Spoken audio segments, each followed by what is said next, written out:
హైదరాబాద్ మహానగరంలో కిలేడీలు కొత్త ఎత్తులు వేస్తున్నారు. బలపు వల విసిరి సాయం ముసుగులో మగవాళ్లను నిలువునా దోచేస్తున్నారు. ఒంటరి మహిళ కదా అని సానుభూతి చూపించారో నిలువు దోపిడి తప్పదు. ఆనక పోలీస్ స్టేషన్ల చుట్టూ తిరిగి వేసారిపోతారు.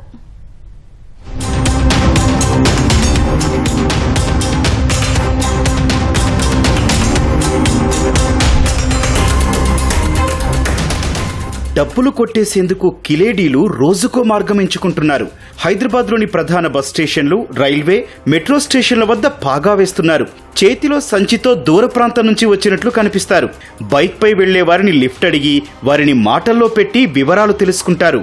ప్యాంటు జేబులోని పర్సులు, సెల్ ఫోన్లు కాజేస్తారు.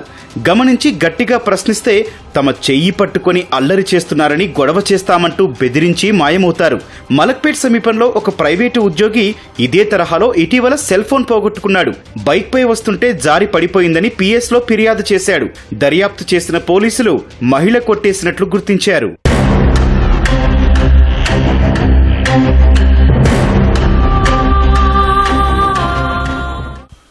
ఎక్కడో రాత్రిపూట ఒక అమ్మాయి నిలబడుతుంది, బ్యాగ్ వేసుకొని ఎక్కడో బస్ స్టాండ్లో ఇప్పుడే దిగి ఎక్కడో ఊరిలోకి వచ్చినట్టు ఫలానా సెంటర్లో మోటార్ సైకిల్ని ఆపడం, ఫలానా సెంటర్లో దిగాలని చెప్పడం, ఎవరైనా పాపం ఒంటరిగా ఆడది పోతుంది కదా ఏదో సహాయం చేద్దామని మోటార్ సైకిల్ ఎక్కించుకుంటే మధ్యలో ఆపేయడం, జాకెట్ దించుకోవటం, డబ్బులు ఇమ్మని అడగటం, ఇకపోతే నేను పోలీస్ కంప్లైంట్ చేస్తానడం, ఈ విధంగా వాళ్ళ దగ్గర ఉండేది పర్సులు ఏది వీలైతే అది కొట్టేయడం. ఇది ఒక రకమైన మోసం.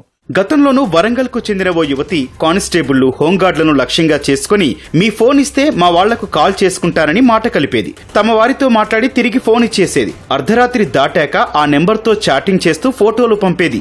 మరుసటి రోజు వ్యక్తిగతంగా కలవాలని కోరేది. అలా వెళ్లిన వారిని డబ్బులు డిమాండ్ చేసేది. ఇవ్వకుంటే తనపై అత్యాచార యత్నం చేశారని కేసు పెడతానంటూ హడావిడి చేసేది.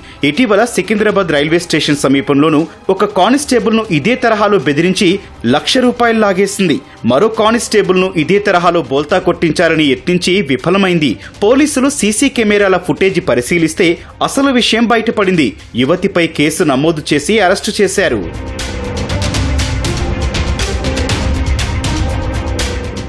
గతంలోనూ సికింద్రాబాద్ పరిసర ప్రాంతాల్లో 2 మహిళలు ద్విచక్ర వాహనదారులను లక్ష్యంగా చేసుకుని మోసాలకు దిగారు. జేబీఎస్ వద్ద కాపుగాసి మధ్య వయస్కులను ఆపి పలానా చోట దింపాలని కోరేవారు. అక్కడికెళ్లాక నగదు, నగలివ్వాలని డిమాండ్ చేసేవారు. బోయినపల్లి వద్ద ఒకరిని ఇలాగే బెదిరించి నగదు తీసుకుని మాయమయ్యారు. శివారు ప్రాంతాల్లో ఈ తరహా మోసాలకు పాల్పడ్డ వీరిని పోలీసులు అరెస్టు చేసి జైలుకు పంపారు. విడుదల కాగానే మళ్లీ అదే తరహా దందా మొదలుపెట్టినట్లు తెలుస్తోంది.